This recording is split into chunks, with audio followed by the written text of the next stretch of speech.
Hello, welcome to day 3 of the World Summit Award Global Congress. I'm Peter Bruck, I'm the chairman of WSA, and I am very excited about this first panel this afternoon. It's the third afternoon of the Global Congress, before we come this evening to the most important aspect, which is the Winners' Awards ceremony. This panel this afternoon starts off Connect for Impact regarding Europe.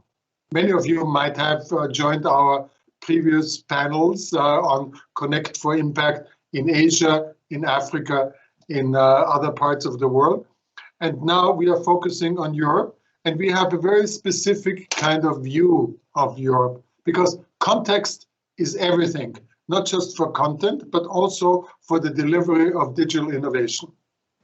And here in Europe, we have something which is very different than in other parts of the world. We have governments and concepts of states which have very much a social commitment, and where universal, for instance, healthcare, strong pension systems are standard. Here we have different kind of challenges than other parts. It's a different kind of culture. It's a different kind of form of cooperation. And we will talk about this, of how digital innovation is really dealing with this. Before we start, we will have an introductory remarks and welcome words from the Austrian minister in charge of digitization and also of the economy. So here in Austria, we put these things together, and here is the video from Margarete Schrambeck. Please, let's have the video. As Minister of Economic Affairs and Digitization of Austria, I welcome you on your journey through the world here in Europe. Europe plays an important role in innovation and has always played, and we are happy to join with a lot of companies your Global Summit Award. I'm happy that 19 out of 40 winners come from Europe, but it's about working together. It's about working together inside Europe and also globally with the US, with China, and with other continents. We do have a lot of issues to solve, and we have a lot of opportunities. The issues lie in the field of healthcare, as well as in the field of education and of the production of food, and also in the field of a good and modern production and industry. The opportunities that we have are endless, and we have a lot of technology available today that we didn't have 100, 15 or even 10 years ago. Think about artificial intelligence, think about blockchain and IoT. These are all possibilities that we have today, and we should use them, and we should support the next generations to take this opportunity and to make something out of it. So I'm happy and proud of all the companies from all around the world that are joining this special event and that are joining this competition. I wish you good luck and a good exchange. This was wonderful. Thank you very much, Mrs. Schrambeck. You have given us a broad view of where Europe stands in relationship to the world. Now, let's have 4 panelists who are really expert in these various fields, but from various different kind of perspectives. And therefore, I ask each of them at the beginning of our conversation not to start with something general, but why don't you start with your own personal story? Say what you do today. What are you doing? What are your responsibilities these weeks? And what is your role in terms of how to create and how to produce and how to use content-driven, innovative digital applications? So 2 questions to you for the beginning. Tell us a little bit about what you do, what your responsibilities are, and then how you relate to WSA and the winning projects and products, content-driven digital applications. Let's start with Tanja Wehsely. Tanja, you have been with WSA now for some time, it seems ages, but you are working in a very different kind of environment at the moment, I understand, and you are actually coming to digital innovation very much from the user's perspective and from the implementer perspective. Is this correct, Tanja? Yes. Hello, Peter. Thank you very much for having me on this panel. It's fantastic. Hello, colleagues, and hello, whoever is listening and watching right now. Yes, you're right. I'm coming from the consumers and the employee perspective more than maybe the, founder and innovation aspect that is also very important. I am now the CEO, the head of a social business, as you might call it. It's an association for social health and welfare.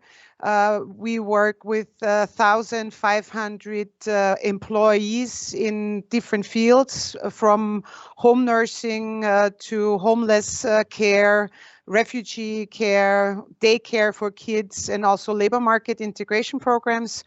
And what we have learned in that pandemic, been going on for a year, like for everybody else in this whole world, is catching up really rapidly on things like we're doing right here, not traveling the world and meeting in fantastic cities all over the globe, but sitting in your own office or even home office and talking, in the box. So that was really important. But what is really difficult for us, I want to bring that in this conversation. I think it's important that we do. Businesses like I run, are struggling with employees that are not that digital natives as, maybe the community here that is interested in WSA.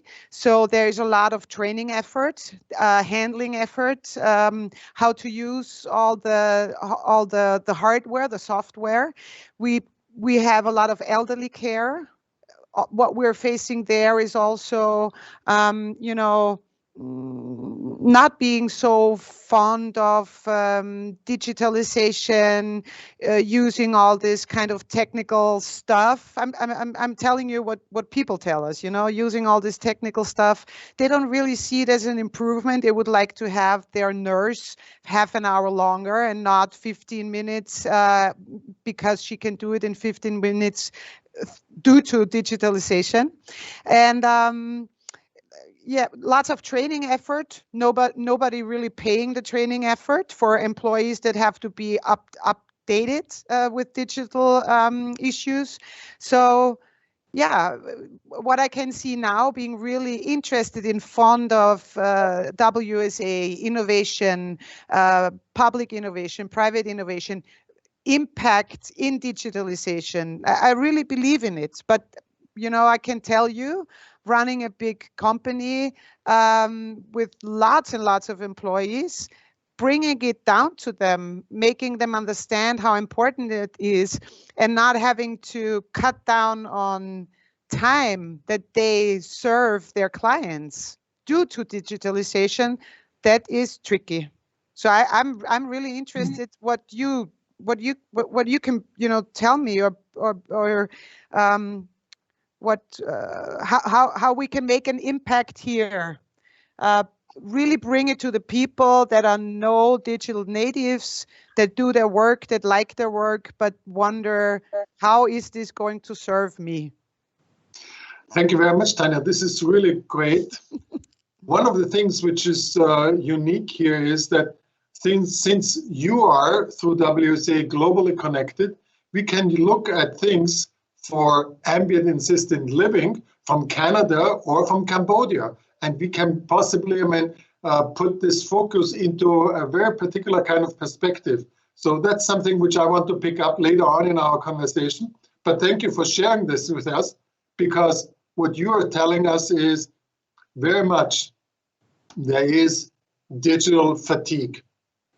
And this digital fatigue is something, it's not just being fed up with Zoom or something else, or with virtual global congresses, but it's something, which we need to balance. We need to balance, because no device can hug you.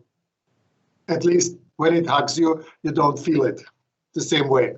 So that's something which we need to come back to, and it has to do with user interface, but with respective technology, and a lot of other issues which I love to work on with you and everybody else around in this panel and later on. Now, let's move on and talk to Kasia Klimek. You are not from Austria, you're from Poland. You are working in a very different environment than in the social welfare business and enterprise where Tanja is working in. Kasia, tell us a little bit about what are your current responsibilities and activities, and how do you connect in a role regarding digital innovation? Please, Kasia. Hi, everyone. Thank you, Peter, for inviting me here.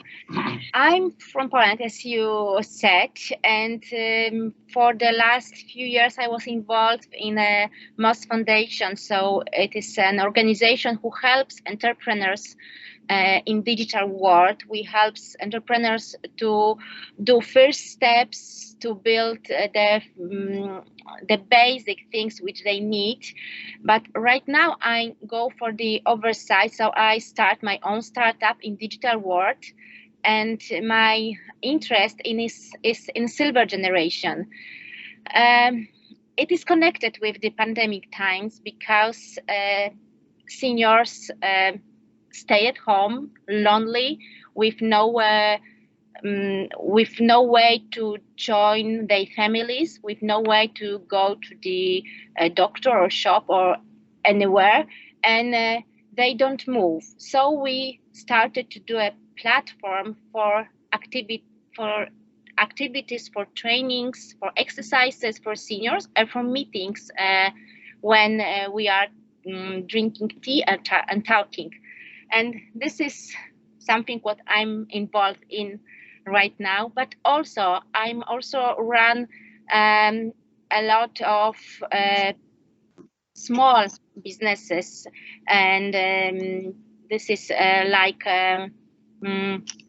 companies who was working in non-digital world before pandemic. Right now they need to go to the internet and sell virtually. This is the field which we can help people to go through. And as a WSA, we still are looking for the most impactful projects, and I'm sure that there are a lot, and we can talk later about them, especially in medicine, in medtech, and also in social meetings platforms, which really grow here in Poland last month. Thank you very much, Kasia. What you are identifying here is very astutely the need for what Tanja also was articulating in terms of social tech, social support tech. I mean, many people outside of Poland don't know that drinking tea in Poland is as much a custom as it is in England. So that's something, which is very, very important, to have a ritual. But I would like you to share later on with us a little bit what your experience are and what are the stumbling blocks regarding this kind of platform. Why don't we move on to Ginvile? Ginvile, I understand that you are working still with a winning project from 2019, which was BitDegree. That's something very, very interesting, if I recall it right, because you have a very different approach to vocational training. And there's a lot of coordination work behind it. There's a lot of setting up relationships. And the technology is really helping the social fabric of making vocational training and professionalizing training work. Is that correct, or do I remember it wrongly? No, you definitely remember it right, and I still work at BitDegree. I have a couple of slides prepared about both BitDegree and what I have seen in edtech industry and where it is heading that I wanted to share, and it also reflects a bit on what the minister was saying about the challenges and how Europe is checking. So maybe I will share the... Before you share, please turn around, and because you have in your background, I can see you have a WSA winning, Amanda. Yes. Is that yes. So show it to everybody in the camera. Yeah, so last year, basically a year ago, I still managed to come to Vienna for World Summit Awards, Global Congress 2020, and pitch the education solution we have. We had this winner trophy. Oh, yes. But then BitDegree also got awarded the global champion in the education and learning category. And we brought this back to Lithuania. It's the first Lithuanian trophy from World Summit Awards. And we managed to bring it back to Lithuania just 2 days before the country went into lockdown. So quite an interesting story around that. Okay, good. Thank you. And I hope that it doesn't collect too much dust where you are now. So please share your slides and get into the presentation mode, please. Yes. I hope you see it well. So yes, I wanted to share a bit of what I have seen since coming back from the Global Congress last year. I think the whole education landscape has changed dramatically. And I think there might be some interesting points to consider. So BitDegree is still doing what we were presenting last year. We are building our online education platform focused on professional digital skills. We are innovating the learning process through gamification, through building new education financing models, linking education with employment, and also investing into research and of the education science, of the instructional design, and implementing those insights into the platform. So we are still doing that, but I think what I have seen this year and where BitDegree got involved more in the context of the pandemic is really sharing the knowledge we have gathered throughout the years with the broader audiences. And we actually started another initiative. We didn't develop it too much. The BitDegree core functions are only a part of it, but we started an initiative for national reskilling campaign in Lithuania during Hack the Crisis Lithuania Hackathon, which happened just a week after World Summit Awards Global Congress. And I think these hackathons also pushed us to think more into in terms of the community. How can we make meaningful collaborations, and how do we push for the change which is so needed?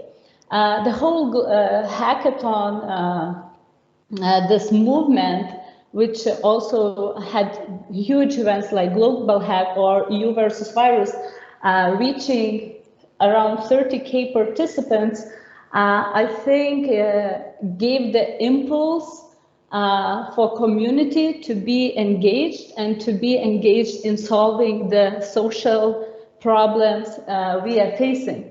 And I think outside of this huge engagement, the learnings from these hack events is really that there is this power of community. And I think in the future, with the right triggers, communications, we can engage communities of previously unimaginable scale to join the forces. I think the knowledge sharing and the expert knowledge became even more accessible.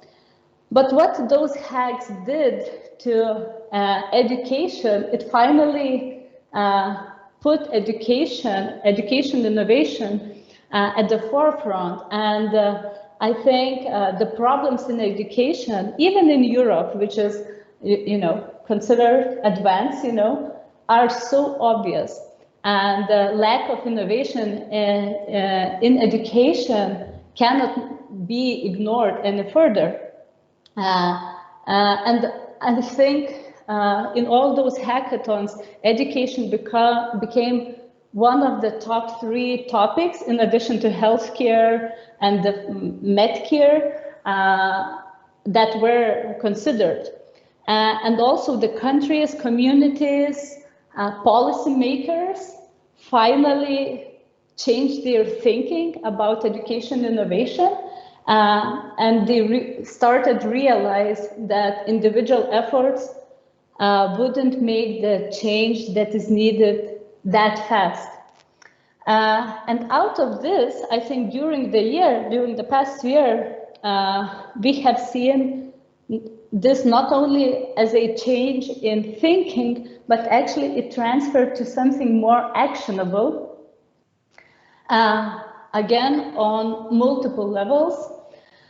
And let's say, me personally, I am also involved in EdTech Lithuania. So we started gathering the community of EdTech innovators, putting under the umbrella brand EdTech Lithuania. And we started sharing this expertise about education and technology with the government. And we finally started getting the feedback and the need and understanding that it's the direction we need to go. I've seen huge and impressive developments on the regional level. So I'm also a part of Nordic EdTech Forum N8, which which is a community of Baltic, Nordic education innovators. And during this year, also a combined effort appeared in the form, let's say, of Teach Millions initiative, building a global marketplace for education technology solutions, or the initiatives on supercluster for faster adoption of EdTech solutions. So that's, I think, another level of the collaboration that is really valuable. And finally, what I've seen happening for the first time, and I think pandemic and these also hackathons, the collaborative effort actually impacted European Union. And for the first time, I think, the education became European Union matter, because it is typically considered more like a national issue, internal issue, but with the digital education action plan, I think there will be more and more push from the Union on member states to innovate education. And again, innovate in a collaborative manner. So yeah, this is what I do. A part of BitDegree, I am involved with EdTech Lithuania and N8 and trying to boost these networks for change.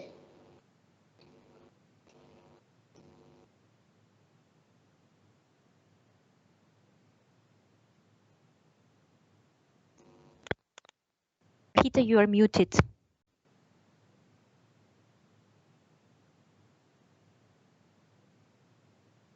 Thank you very much. This is really great. But let's narrow it down a little bit from the EdTech, very general, down to basically also what Tanja was very much interested in, and Kasia was also mentioning it, basically how to use technologies, EdTech technologies, obviously also for those occupations and for those people who work in social services, be it patient care, be it elderly care, be it children care, be it refugee support and immigrant and also labor market onboarding.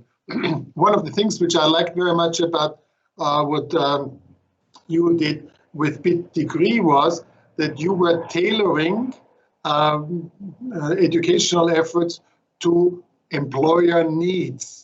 And you had basically also the subscription of employers to an educational, let's say, journey of a particular kind of person, so that you have basically, as much as I recall, a pre-qualification contract Is that still working, and what were your experiences? Because this is in terms of social services, a real need when I look around how many people are being needed in the next 10 years in terms of elderly care in an aging society or in the aging societies in Europe, and how social states need to manage this. What is your experience with BitDegree there before I go on to Ilkka for his presentation? So indeed, it's still there. We still work with employers who need specific talent. Typically, the flow goes that employer comes to us and we try to see what content we have or co-create some of the content assessments needed to upskill and assess people in that particular skill. And that kind of becomes a qualification to enter the job. And we see for adults especially that this is something that works because in general in online learning you need a lot of self-discipline to continue to carry through. And for adults, the end goal of why I am learning is really important. And if they know that the end goal is the job, it becomes way more efficient, that the people carry through, they invest their time because they know that the outcome is a more like, better future for themselves and their kids. Essentially, it's clearer understanding of why I am doing. And I think the same can, what Tanja was mentioning, it can also help to boost employees' motivation to learn if they know that this particular skill, and if I go through this assessment and through this course, I will get promoted, or I will have a better, opportunities to, I don't know, navigate to some other field. But this can be also done on national level, I believe. Okay, very good. Thank you very much. And now let's go on to our fourth panelist. This is Ilkka. You're joining us from Laurea University in Finland. Just Ilkka, tell us a little bit about what actually your responsibilities are. What does your daily work comprise of? And then also again the issue of how does it really, connect to the creation and production and usage of content-driven, innovative digital applications. Ilkka, please. Okay, thanks a lot, Peter, for the invitation, and hi everyone around the world. And also congratulations to BitDegree and Ginvile and the team. Amazing things. I actually found quite a lot of connections to my daily work with what you're doing, so that was fantastic. So yes, my name is Ilkka Kurkela, and I work for Laurea, University of Applied Sciences in Finland as a development manager. Also been involved with WSA as a national expert in Finland for a few years now. So yeah, a little bit about my daily work and background. So I've been working in the education industry for approximately 15 years, I would say. I've always been excited about the potential that digitality brings to learning. And my mission is to help students to kind of get access to great content and enable their learning to get let's say, their dream job. So that's kind of the thing and connecting with innovation. So if we're able to help students get access, that's good for innovation as well. Regarding, what's happening in Finland, so I thought about some perspectives that I would like to share with you. Ginvile mentioned about this possibility of national cooperation. So one thing from Finland regarding the UN Sustainable Development Goals. So I'm quite proud that all of the universities of applied sciences in Finland have signed a national agreement to include the topics of sustainable development in all degree programs.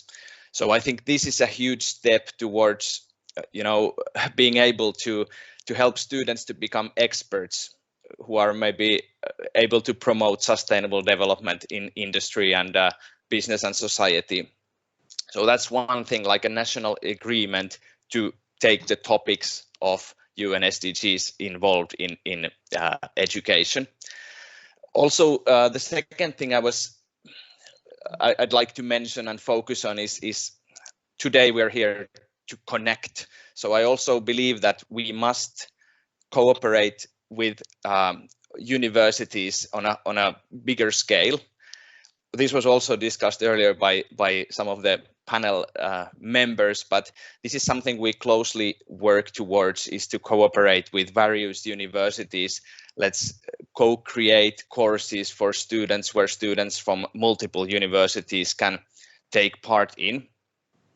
There was a great experience. We took part in WSA's Youth for Innovation project quite recently, and this was exactly a concrete way to do this. So we had a few universities and their students and their teachers together, and they were actually finding solutions to former WSA winner companies. So that was really a nice experience for all the participants, and this is something we look forward to continue as well.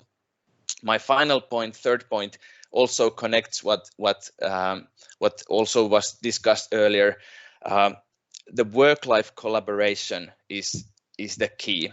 So, for example, in Laurea, what we do is we have this pedagogical model called learning by development. So the idea is that all our degrees are co-designed, co-developed, and implemented together with partner companies. So students learn in real life projects.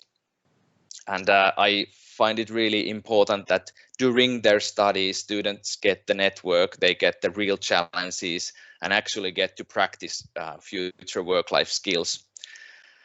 So, I mean, that's pretty much it. Maybe my last to conclude is like the Corona situation naturally has forced, well, the whole world to rethink education. And I think that if we see this as an opportunity to build more connections between students, companies, universities, to foster innovation, then I think we're on the right track. And of course, we want to prepare the students for the future careers. So Connect for Impact, that's a good, nicely selected theme for this WSA Congress. Thanks. Thank you very much, Ilkka. Let me just muse a little bit more together with you and then lead into a, let's say, a second stage of conversation on this topic which you were relating regarding using the SDGs as a guideline, as something which has to be included in all the programs of universities of applied sciences in Finland. I mean, that is a very laudable thing in itself, but it also shows, you know, that the adoption of the SDGs as a signpost is not only important for communities and cities and enterprises and corporations, but also for universities, especially when it comes to rejigging and adding to the curriculum. Now, there's one point which I think can be our, let's say, specific angle onto this topic, and that has to do with what Tanja was talking about, that Europe and many different countries in Europe face a particular kind of challenge. I don't want to say crisis, particular kind of challenge from three factors, and they have all to do with demographics. On the one hand, there's an aging society. On the second, there is an immigration push. And the third thing is that we see that there's a low skilled level of people who are not as integrated in the workforce as they might be, should be, can be. Now, if we want to take these three things together, how does what you do at your university relate to getting those people on board and focusing actually on this social care professions, the social care services? Very broadly, I mean, this is from nursing all the way to palliative care accompanying, from immigration support and refugee work all the way to helping, I mean, street workers with young people. Are you having something there, or is that something where you still would see there is a innovation requirement? Ilkka, please. Yes, thanks, Peter. Totally agreed. This is super important, and what I would say that in the big picture, in Finland we have this tendency to open up the education to basically everyone. So the amount of students we want to take outside of the degree programs is increasing, and we also we want to sort of foster lifelong learning as much as possible. So this is clearly something that is let's say even a strategical goal for us, and I could say that all the universities and universities of applied sciences are going towards that direction. So we see that learning is like a lifelong adventure even, and therefore, you know, no matter how old you are or what you do, you can always, you know, have access to education and learn more towards something new, and that's maybe the big picture that connects those problems, at least somehow, in the Finnish perspective. Okay, so then lifelong learning is something which Tanja would possibly relate to. Tanja, what is it what in your social service enterprise you are offering for people in terms of lifelong learning, and how does it work using digital technologies to make this more, and I say not efficient, but adaptive, more personalized, and I say not more pressure, but more, let's say, respective of where people are. So does that, ring a bell with you in terms of how you work, or what is your picture on this in your own enterprise? Yeah. Yeah, but I'm happy to tell you and be very honest about that too, because, you know, being teacher and thinker and developer and founder and even politician, which I was 3 years ago. You don't have the clients that are waiting for you at 6:30 in the morning in order to have their clothes changed, and the only contact they have is the nurse that we are sending them for 15 minutes because more is not going to be paid for. And I really don't want to sound negative, but what I really do think, back in my old profession, but also now, and to you all colleagues, I know that you think as well like this, Peter, for sure. What we really have to do with WSA and also with the crowd that we are, I guess, not all of us, but lots of them, like privileged people, is to think how really get the digital impact to people that are not in those positions and that cannot afford it. So before I answer, this even already is a part of the answer. I don't know how it was in your countries, but even here, Austria, Vienna, rich country in the middle of Europe, rich city, kids that we support, kids that even live within our foster homes. We really had a hard time supporting them with all the hardware they needed. And then the kids that live with Volkshilfe in our foster homes, they all have, of course, one single room to themselves. They have their privacy, and they got the PCs and the laptops that we provided because we, did some fundraising for it, because it's not in the program and not in the budget to have it. And thinking about all the kids that live in crowded homes that do not have their own home, their own room for themselves, their own laptop. I don't know how it is in your countries right now. Austria has 500,000 unemployed and 500,000 in short work. So this is basically what we're facing. And so my question back is kind of, okay, how do we implement the lobbying for the impact so people even have the means to be able to join this innovation? You know, this is really how it is. And Peter, when you ask me, so how do I do it with all the employees? So we do our best. We try. We have programs. Of course, we can support lifelong learning, but as you already said, elderly care in Europe is like the hugest problem of getting the people that work in this field. So there is basically no time to do some more learning because we don't even have enough people in the workforce to provide the business that we have a contract for.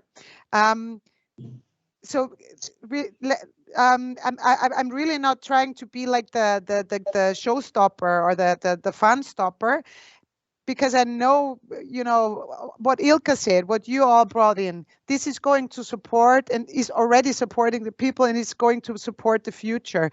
But now in this big pandemic crisis that is followed by an economic crisis, a social crisis, a poverty crisis, for sure, you know, how can we be even faster and even better? So maybe one thing is the digital divide that we really have to think of. How do people that do not have the economic means be included? That is one thing. Has a lot to do with the SDGs. The positive thing that I want to tell you is in the crisis, we had a pitch with a foundation that helped us switch to digital counseling in the field of sex work. So we have a counseling office for sex workers in Vienna that we run. Of course, many women that are not native speakers German and like in Austria, that come from neighboring countries, sometimes illegal, not always. So this is what we did, an application for online counseling in many languages for sex workers. That really helped, and I think online counseling in many ways, social, psychological, maybe not psychiatric, but psychological. This is going to be a huge field where we need a lot of support of entrepreneurs and thinkers of how to do it, how to get it done. Okay, so let's pick this up and let's connect this to the, let's say, wisdom of this panel and ask Ginvile. You were showing us a slide which I thought was very interesting. Regarding Hack the Crisis.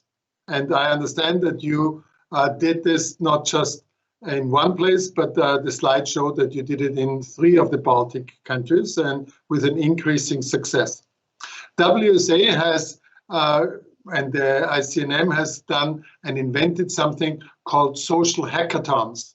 So these social hackathons were very specific because they put together the people who were involved in a master's program in innovation in social services, together with the people who were involved in a master's program in terms of media, digital media technologies, together with people who were involved in a master's program in innovation, management and business innovation from tourism all the way to the production industry.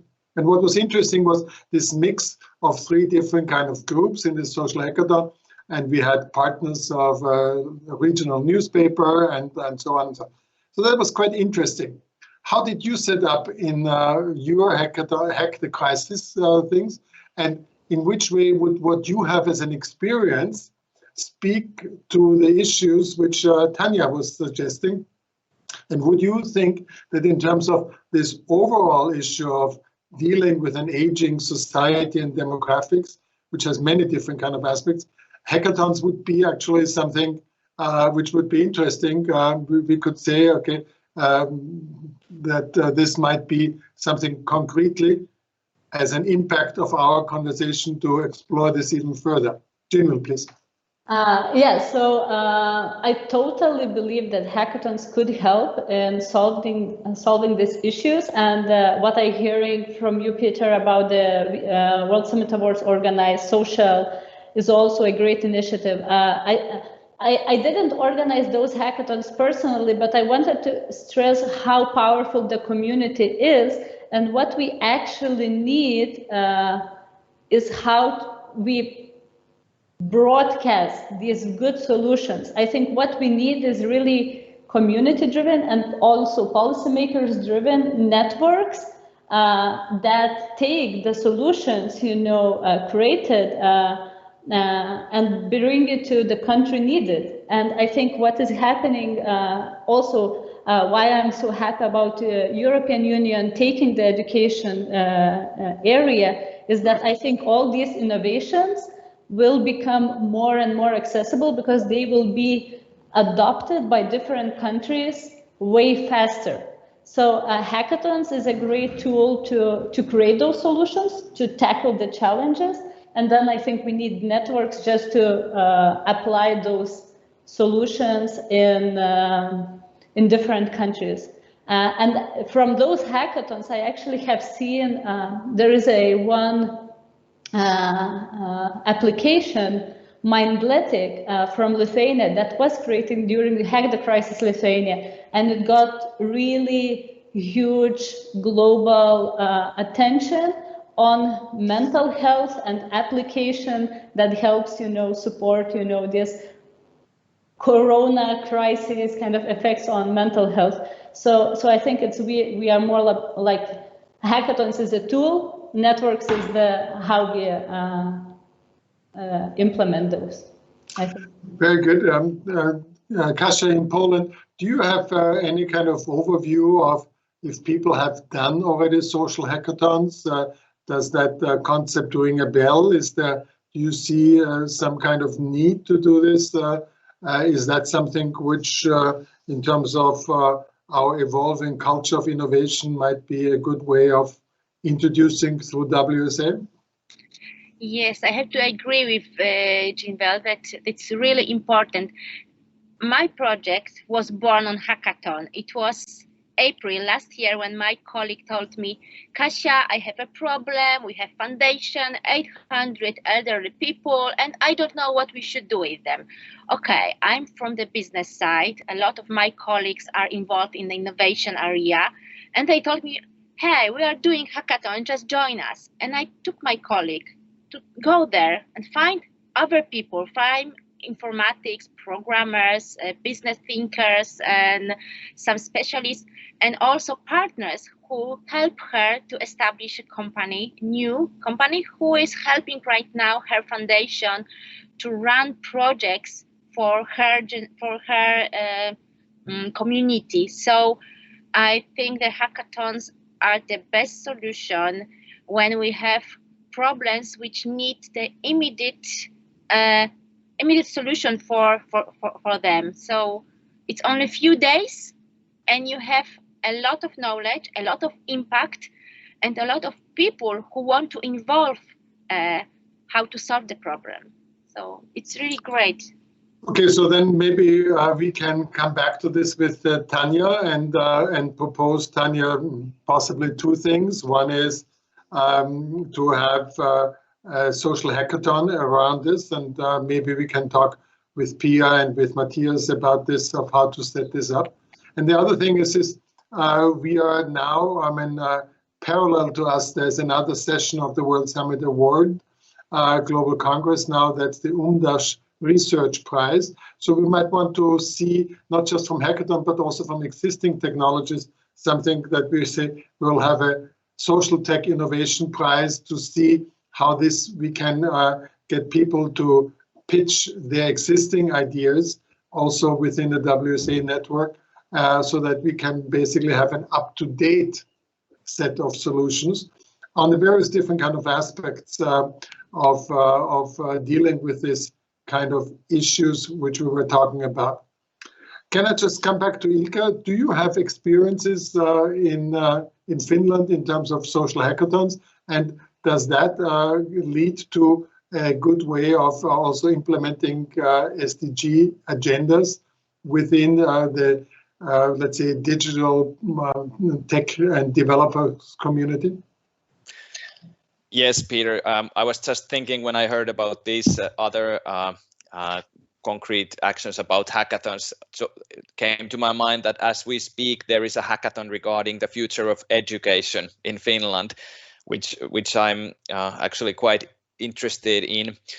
Some of our students are also taking part in it, and it's kind of like a hackathon to involve also the UN SDGs and sort of rethink the whole education now as we are in a crisis, and we need to come up with new methods, like how we can, let's say, rethink the education into a model where many people will have access. Because that's actually, I was talking about the agreement of universities of applied sciences. So that's kind of one of the commitments or the bullet points is to kind of enable access to as many as possible. So I give 2 thumbs up for hackathons and social hackathons to involve people to develop different things. Let's then just face one of those issues, which I think Tanja was also addressing, how to get the right people involved. So if we are looking Connect for Impact, it's not enough that we talk just among ourselves, but as Tanja has said, we have to talk very much to those people who usually, or who generally, or who habitually say, I have to get up at 5:30 in the morning because I have to be at 6:30 at the place where I have 15 minutes time for somebody to change his clothes, wake him or her up, get him ready for the day, and make sure that enough breakfast is available. That one group. And the other group that was quite interesting was also, you, Kasia, mentioned, it's very important to get policy people involved. Because if you have a hackathon and you just have the technicians and the marketeers and possibly the project managers, you need to understand also what's from the policy and from the regulations, from the standards and from the safety and so on necessary to understand and in which way can things integrate. Tanja, how does this all ring for you? And is there this kind of, let's say, clarity of communities which one would need to involve in order to get towards what Kasia and also Ginvile were saying in terms of making hackathons actually a usable vehicle for social innovation? Yeah, I think it sounds great. I mean, we even thought about what we did in the Volkshilfe itself is, of course, at the beginning of the pandemic last year, starting to get together projects and a lot of focus on digitalization that will get us through life after the health crisis that we're still facing, of course, but after the health crisis. So one thing that came out of this was doing the application for the sex workers, the online counseling. Yeah, I'm sure there's. It's a good thing to get the smartest people together. It is absolutely right that you have to put the decision makers and the policy makers and the lawmakers and administration right into this, because otherwise you'll just have an idea and have to explain it another year and then take another year. So, but. What I have learned here, I don't know how it is in Finland and Poland and in the Baltics, to put that into the discussion too, what I've learned here is the innovation business and innovation policies and innovation departments, especially maybe not in universities, but in big associations like I run. It is not for innovation together. It's not for hackathons. It's not for getting communities together. It's not getting the smartest people together. It is not for creating the shared solutions. It is for competition. Who gets more money for the job? Because there's an innovation department, So this is kind of what concerns me, because up to like 3 years ago, I did not see it that way, or I did not have that experience, you know. So one thing is maybe listening also to Ilkka, how can we team up with universities more and better? How can we team up with students more? Have that shared knowledge and getting them into it. And I want to ask Katarina, how did you then manage after the hackathon and getting the solutions to put it into place and to roll it out? Who took it? Who bought it? Who delivered it? Who can be involved? Being just a normal person. Mm-hmm. That's a good question, because there always need to be a leader, and in this project I took this place, so I found people who helped me. Right now I have 3 co-founders, so we are 4 people who run this business, but we also have the support of people who made the hackathon. So the companies who were involved in, foundations who have good experts and specialists who are helping us to build the product, to get to the community, to learn the community how to use it, because this is a product for seniors, so not everyone can use digital solutions. So it's another problem how to teach people to use it. But most important is, yes, to have good team who will be involved in. So programmers, business development, and expert for the community. That's what we did. Is that helpful to you, Tanja? I mean, it's very clear that the adoption issue, or as one could also say, the transfer issue from a hackathon in terms of social impact innovation into the real world is a very particular kind of issue. And one of the things which I see very much, for instance, since I work for also in the area of data-driven solutions, and I operate and coordinate the Austrian initiative for data intelligence, we see very much how there's a transition necessary between what a startup idea is and then how to develop it, and also technologically, I mean, integrate it into the everyday life of people and so on. So there's certain kind of supports which we can possibly, I mean, also garner in terms of financing in order to make sure that this pipeline is working of having something interesting developed in a hackathon and then actually seeing it adopted. Does that speak to the issue which you were mentioning? What I'm trying to do right now is just, what you just said, Peter, also starting to think how will I be that, how can I support the transfer? So I'm not the inventor, and I'm not the teacher. I'm structuring and managing. So I'm thinking now, okay, sounds good, but how can I, at least in Austria, or maybe could this even be something that we all take with us, also maybe in this community, WSA, because the transfer and the implementing hardware, software is so, and the financing is such a big issue that is my concern, and that is my interest, and now it is even more my interest. Yeah, this is concerning me now. It's very interesting and very important, I guess. I don't know if this answered your question, but yeah, I can see that there's a larger package needed, obviously. But we have in our Connect for Impact in Europe, I think we came up with something very concretely, which we might also take beyond this conversation now as part of the World Summit Award Global Congress. Can I just maybe switch a little bit and ask Kasia, you're working for MOST, which was a foundation created for the Mobile Open Society,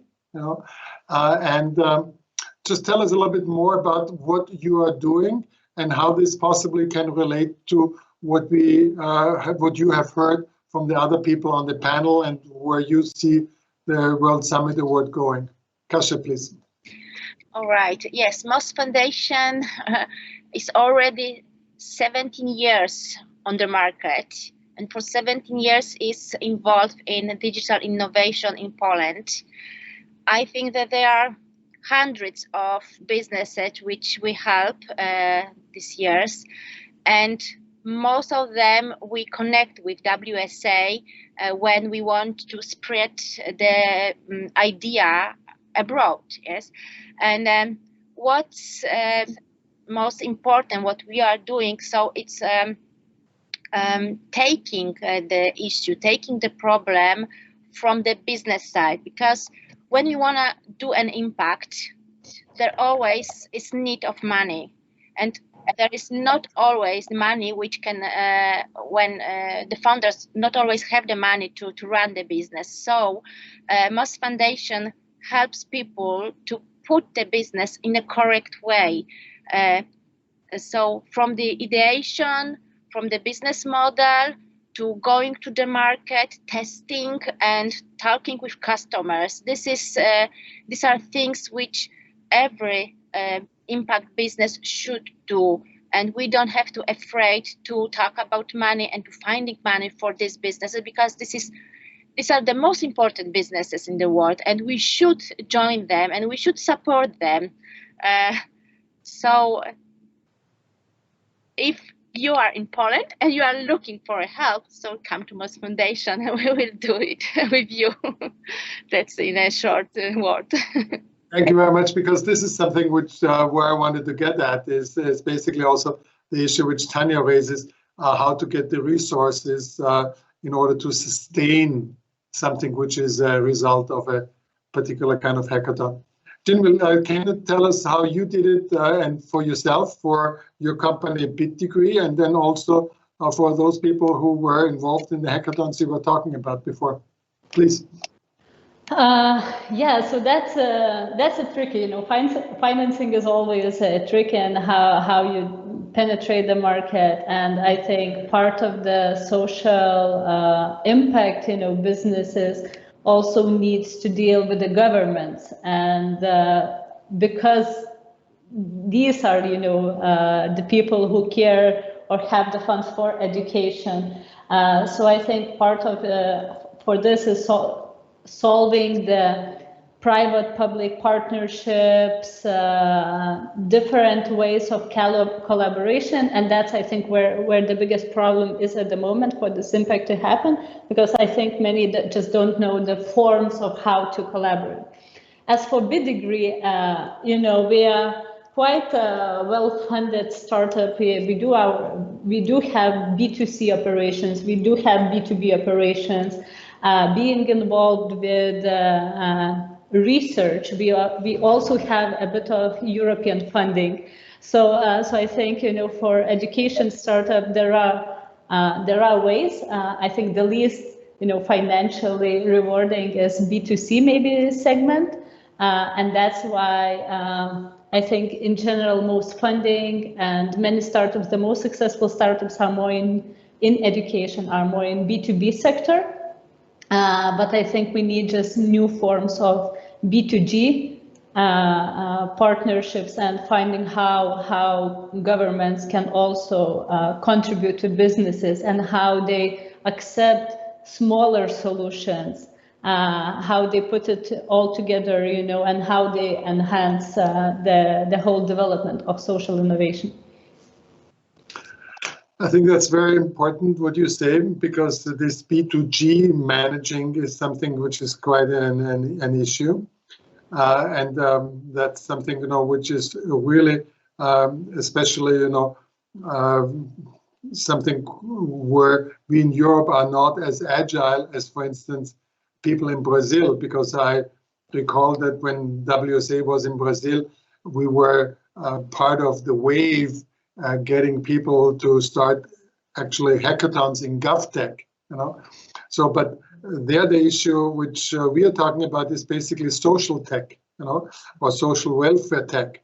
And are you aware you or Ilkka, in terms of what the European Institute of Technology is doing with its knowledge innovation communities? Because at the moment, there are 8 knowledge innovation communities. One is in climate, digital, food, energy, then manufacturing, raw materials, and urban mobility. But I recognize that in the area which we are talking about, the social welfare issues, there's no such consortium, no such innovation investment. So let me understand, Ilkka, from your view, do you have an insight of how this is seen in Finland? Have you ever looked at what the EIT does? Are there any other things which the European Innovation Council can deal with? How can we create a larger platform for the issues which we have talked about today, and also carry on from this conversation here at the World Summit Award Global Congress? Ilkka, please. So Peter, just to get it right, could you repeat what did you ask? I lost. I asked what in Finland do you have as infrastructure for dealing with innovation in social tech and social welfare tech? And then I said, do you know what the European Institute of Technology does in terms of these knowledge innovation communities? Because these are funding infrastructures for 500 million euros. Or do you know any other kind of European, let's say, initiative or measures which would assist us here? Please go ahead. Yes, so what I'm aware of and what's been happening from the government point of view, so there has been some aids towards the increasing the skill level of technology side. So there has been some research and development projects regarding that. But to be honest, I'm not like that expert in technological things related to this, so I cannot say for sure, but some funding has been made. We have also been partners in one of those, and that has been like a set of courses that help people to learn new skills regarding coding, and there has been like collaboration with many universities regarding that, and also companies involved. So getting the skill level higher in coding and technology is being supported by the government in that way. Okay, do you have a program in Finland for ambient assisted living as a, let's say, a European focus? There's a European program, but also there are national programs. I don't know if this is happening in Finland. For assisted living, did you mention? Yeah, ambient assisted living, that's AAL. That's something I'm not aware of, actually, unfortunately. Tanja, are you aware of this, what is done there? Have you ever looked at this? Do you have anybody who is screening what's coming up from those projects? I'm trying to implement it and build it up. We do, of course, deal with the AAL issues. You know, what I think is, yes, we do have programs on different universities, also colleges. Really, and we have some. There are some pilots, some projects that are where it's where you can you know. No, it's not. It's not really. It's not really on a bigger scale, and I think also there's lots of talk about it. You know, there's lots of talk about it. It is really important, and then you have the house that does it all by themselves, and it's only all via smartphone, and everything is going to be, you know, supported smart and digital. For as far as I can see, it has not landed really, you know. Okay. So one more thing, we have been involved with other big players in our field. We've been involved with the Digital Health Hub, with Vienna Health Hub, that do screenings of lots of companies, pretty much startups, digital startups, more early stage though. We tried to get involved to connect for some applications in elderly care. It is costly and really hard to do. And as a field for businesses and for universities and startups to cooperate, you still have to put in your people and you have to put in your money, and it will not get you the solution. Okay, so that's not the most optimistic what you have. I'm so sorry. I'm not really, I'm very, you know me, I'm very open. I really like it. I'm really positive, but this is my reality check from where I'm at. Okay, very good. So that's the reason why you are in the conversation. It's not that you are pouring cold water on hot topics, but that what we need is we need your insight as a water for us to grow the right plants, because otherwise they won't survive. So that is something very good. I look at the clock. We have another 10 minutes for our conversation. And I just wanted to go back again to this issue of how to view and implement SDGs in your area.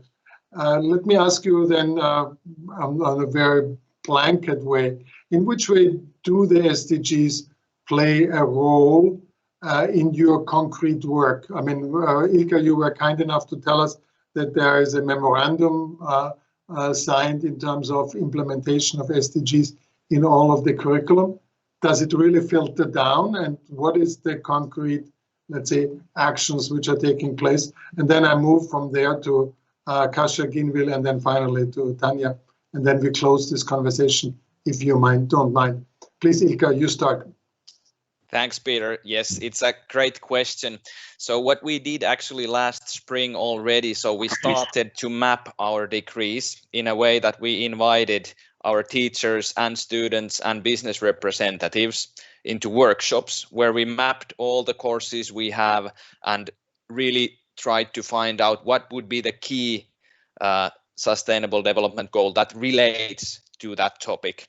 So we had quite a lot of these workshops, and then we came up with a kind of a wrap up, like these topics should be included in this course, these topics in this. So currently, at the beginning of this year, we've started to implement the first versions of these new degrees.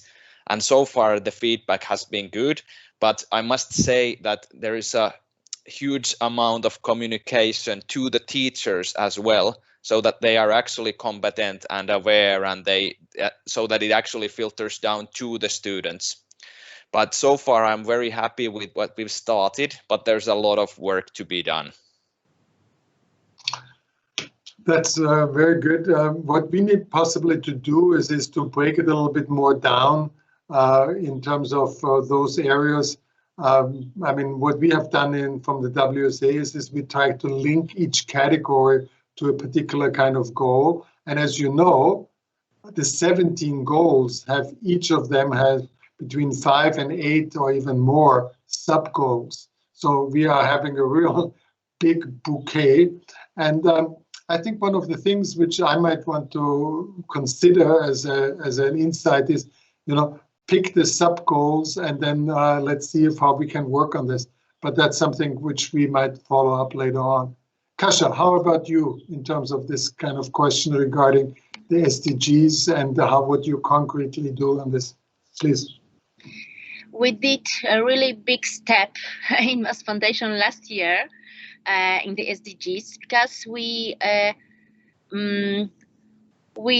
improved the business model canvas and we did the sustainable business model canvas. And in our acceleration programs, we use the sustainable business model canvas.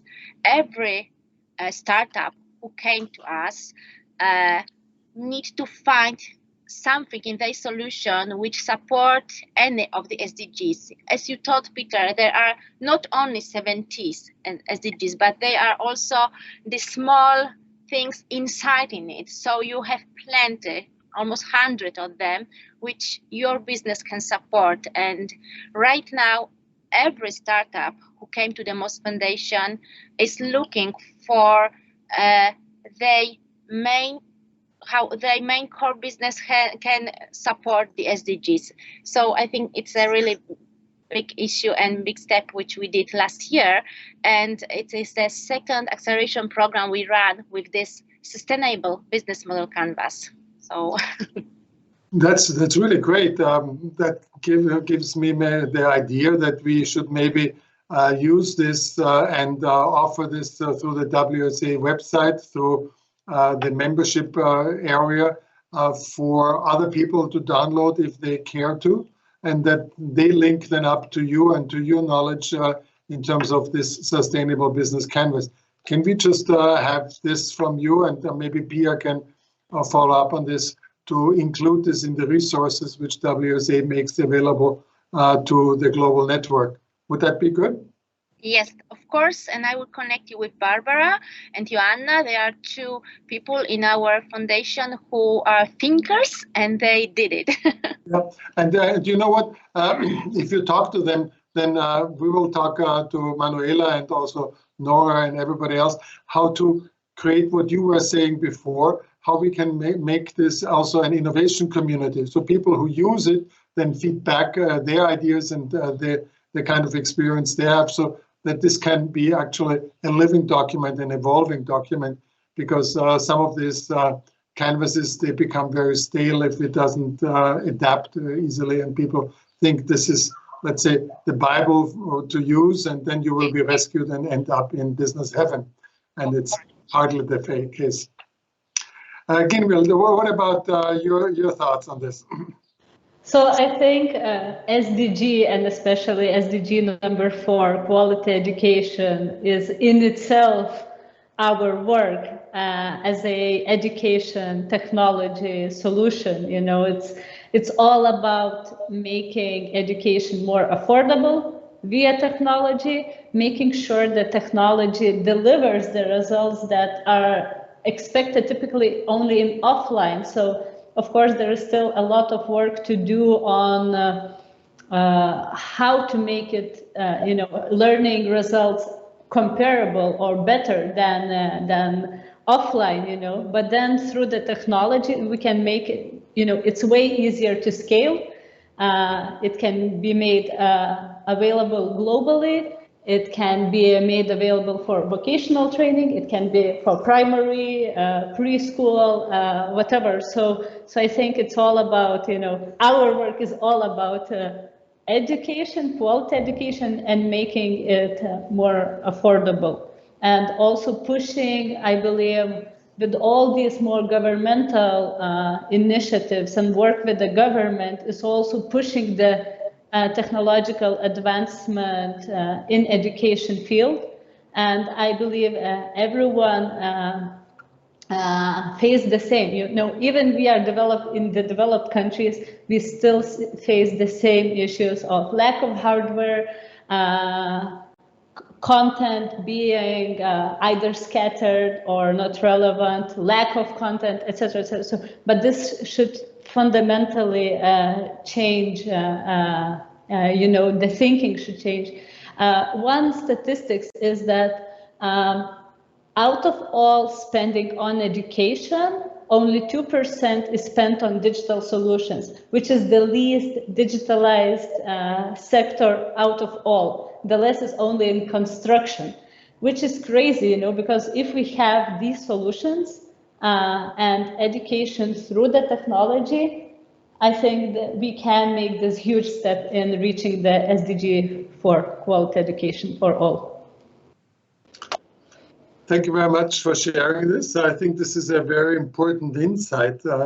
We have in Austria the real problem that we are still very book-centered when it comes to educational materials, because we have since the 1980s a very, very strong focus on making the school books available for free to all kids. And from this, we have grown ourselves a kind of lobby group of the publishers, the book publishers, basically the paper producing publishers. And the transition into the digital publishing has really, faced a lot of hurdles, because the business model might easily translate, but the funding model from the government might not as easily translate. And that is a real issue where we are a little bit stuck and where you are absolutely right.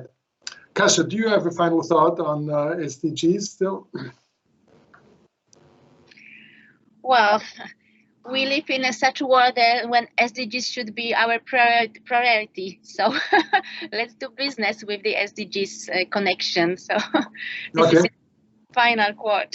Okay, then the last word I give to Tanja. Tanja, you started off so well, setting up us for hacking. And now this. Gaining an inspiration regarding the social state and moving technology also into the area of social welfare enterprises. That is something, which social entrepreneurs hardly ever see how big this is, and that this is an entire productive sector of society. So you gave us a really great insight here. Thank you very much. But last words to you, please.